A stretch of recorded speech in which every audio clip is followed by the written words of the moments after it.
खुलुमबाय लोगोफोर खुलुमबाय नैबे जाबाय माने गुफुर थांनाय गोदान लामा आरोना गुफुर लखिमपुर धेमाजि गासै सिलाफोथार थांजानाय बे गोदान लामाया आरोना थ' जोङो गोदान दालां माने दिनै मानबाय आरोना थ' नङाब्ला गुफुर थांब्ला गोदो बिराद सम लायोमोन आरोना थ' जों दायो गुफुर थांगासिनो लोगोफोर नोंथांमोना आंजों लोगोसे भिडिअखौ नायलांबाय थादों गोबाव समनि उनाव भिडिअ होनाय जाबाय लोगोफोर जायफ्रा आंनि साबसक्राइबार जायफ्रा आंनि भिउवार्स बयनिसिमबो आङो निमाहा बिहरग्रोनाय थाबाय थ' बिदिब्ला नोंथांमोना नायलांबाय थादों ना मा बुङो लोगोफोर आं मा खालामबाय थायो मा खालामलाङो आरोना लेट्स गो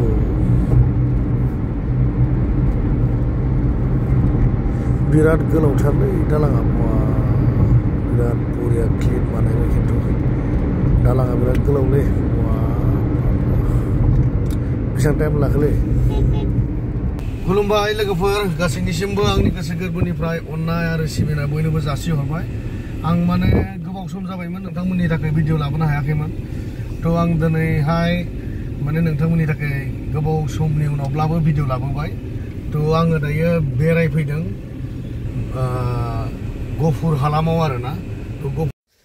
थ' जों दायो दंफैयो गफुर हालामनि काटुननि बारियाव माने बानलु सिब्र'नि आबाद फोथाराव थ' नै जोंहा रिन्द'आ मा बुङो एसे खोन्थादो फार्स्ट टाइम नुदों बिदि गायनायखौ गफुराव गोदोनिफ्रायनो गायोनो देग्लाय फार्स्ट टाइम नायफैदों नायदो बिथिं माबायदि नै बानलु सिब्र'आ 10 बिघानि बारा दं बेयाव 10 बिघानि बारा दं आरो बाहाय आरो ओरै दं नै बे 6 बिघा खाथियाव बा बानलु सिब्र'नि फुलि बियो नगर साप्लाय जाखायोना वाव बानलु सिब्र' गायनाय बारिफोरखौ नायबाय आरोना माबायदि गायो माबायदि मा माने नायबाय ना नायखांनानै दा जोङो फैबाय गरम मोनबाय आं जेकेटखौ खुना दोनबाय आरोना लोगोफोर थ' जों दायो एसे राजघर बेरायनो थांगासिनो नै जोंहा बुन्दु रिन्दाव थ' गरम मोनद्रायनायखाय आङो एसे जेकेटखौ खुना लाबाय आरोना माथो मा बुन्दुफोर थ' भिडिअखौ नोंथांमोना नायलांबाय थादो बिराद गरम दिनै बिराद सान्दुं गोजां बोथोर हाबबाबो भिडिअखौ नोंथांमोना नायलांबाय थादो ना मा बुङो लोगोफोर गोबां बेबायदिनो राजघर एरियायावहाय माने एयारपर्ट दंनो माबा दंनो जोंथ' सिमाफ्रा लामाफोरखौ एसे दिन्थिलाबायनोसै आरोना थ' लोगोफोर नोंथांमोना नायलांबाय थादो आरोना एसे जाखिनि हायो दिन्थिनोसै गफुर राजघरखौ नङा होमबा लोगोफोर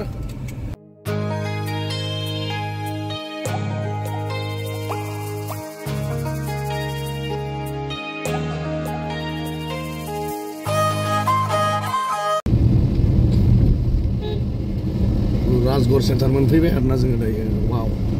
दखानफोरखौ एसे नायदो नै गफुर राजघर बेनो लोगोफोर गफुर राजघर सारियालि आरोना बेयो थ' नोंथांमोना नायनो हागोन आरोना लेफ्ट ओरै थांबाय गफुर टाउन ओरै आलुपारा सारिनिफ्राय ओरै थांबाय इटानगर रड थ' जों दा एसे इटानगर रडजों थांनि आरोना लोगोफोर हेलौ भाई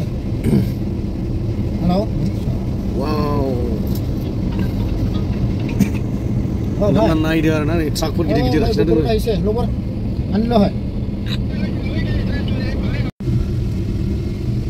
वाव बे जाबाय इटानगर रड आरोना राजघर हलंगि रड लोगोफोर बेयाव रेस्टुरेन्ट दं माथो थ' लोगोफोर गस्ला गिन्जि गाननानैनो एसे बेरायबाय आरोना नै हलंगि रडआव दंफैयो आरोना सासेया फट' खेबजायोनो आरो इलायाव नै फट' खेबजायनो एसे फट' खेबना होनि सिन दोननो नागिरदों आरोना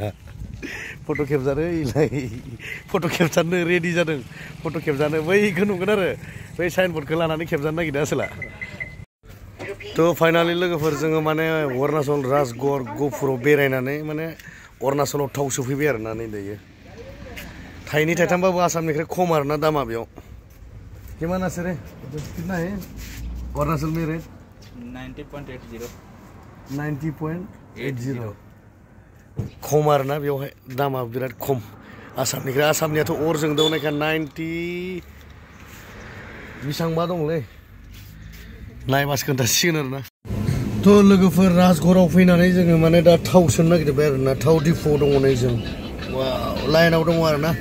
थाव दिफु अरुणाचलनि सोबाय थाव दिफु दङ आरोना जों 1560 थाखा हरनो होयो दा लाइनाव दङ आरोना जों थाव दिफुआवनो राजगड़आव लोगोफोर अरुणाचल राजगड़ गुफुर अरुणाचल राजगड़ थाव सोनोसै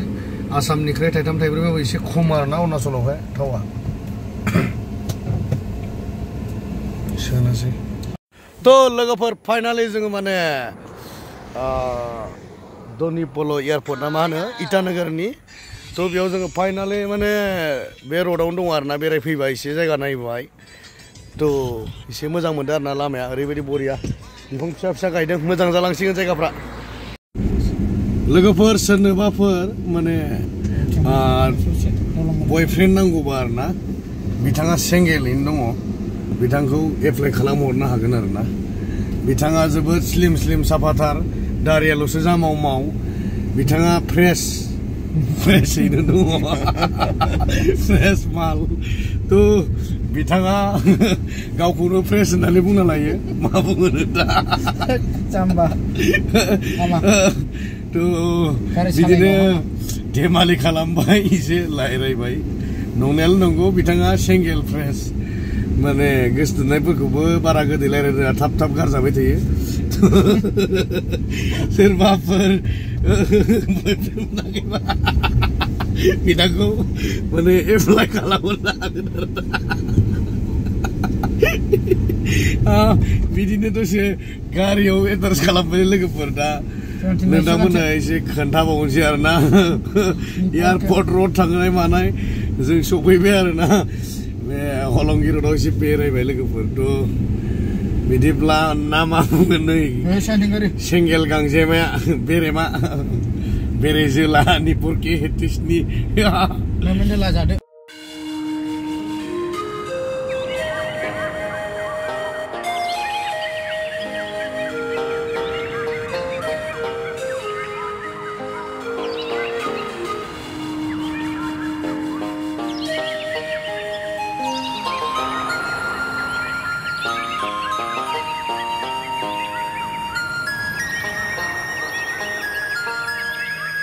लोगोफोर एसे माने रेस्ट लाबाय आरोना थ' जोङो नैबे बानलु बारियावनो माने बानलु गोदान गोदान गायबाय नालाय बानलु सिब्रुआव माने दै सारनो नागिरदों आरोना गुदि गुदियावहाय बानलु गायदानाव माने दै सारनो नागिरदों आरोना जों दा दसे उनाव सारनोसै आरोना लोगोफोर थ' नोंथांमोना भिडिअखौ नायलांबाय थाबावदो एसेबाव ना मा लोगोफोर नाय लोगोफोर बानलु सिब्रुआव बेबायदि दै होयो आरोना उपाय गैया गायखानाय बुस्थु नालाय फोथांनो थाखाय दै होनांगौ जायो बेबायदि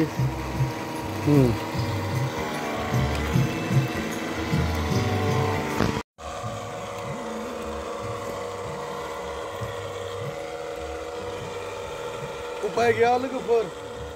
माने बानलु सिब्रुआ गायखानाय नालाय माने मेचिनजों उपाय गैया मोनाबाबो दै होनांगौ आरोना उपाय गैया गोरान ना माने खेथिखौ खालामनानै ओरैनो गारना दोनबाबो जाया जोथोन लानांगौ जायो बरिया खार माथो दा उपाय गैया नै दै होनांगौ जादों ओरै लाब्रा दै होनायखौ खाथियाव एसे खोन्था दे नै बेफोर गोरानथार हाया नै दै होथारनांगौ नै अके ओरै एसे ओरै लालाय नों गोसोजों सारफिननांगोन नै रायलाय दै होनांगौ नै दै नै पुरा गोरान जादोंमोन नालाय उपाय गैया ओरै लाबो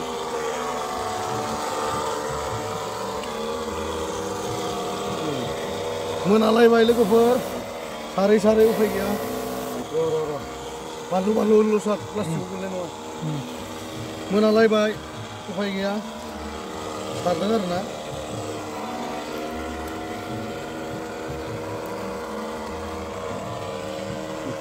मोनालायजासिम सारनायखौ मा होनो मावथि मानसि आरो जेनेबा मावथि तो लोगोफोर मोनाजासिम एसे खामानि मावबाय आरोना तो दायो हांसो बेदर संगासिनो तो दिनैनि भिडिअआ एसेखिनियानोसै लोगोफोर ना मा बुङो तो गासैनिसिमबो गोसो गोरबोनिफ्राय खुलुमनाय बावहरनाय थाबाय तो मोनाबिलि सम जाफैलायबाय आरोना जों खामानि मावनानै नै दा हांसो बेदर संगासिनो जा तो गासैबो माने न'खरनि मानसि सावरायलायगासिनो आरोना तो गुड नाइट गासैनिसिमबो